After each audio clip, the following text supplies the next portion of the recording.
My grandma complied with her husband's request for over 50 years. My grandparents were very old school.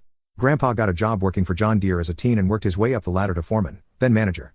Grandma was a typical housewife in the 1950s and was held to typical housewife standards. She was to cook and clean and be prepared to entertain Grandpa's business associates at a moment's notice. It was her job to make sure the children were taken care of and never got in her husband's way. She was expected to have dinner on the table at 5:30 sharp, when he got home from work. Her house and herself were to be impeccably kept at all times. Etc. They were progressive and well off enough that Grandma had her own car. She was expected to use it to run the household errands and take the 4 kids to appointments and such. It was important that her husband not be bothered with such things.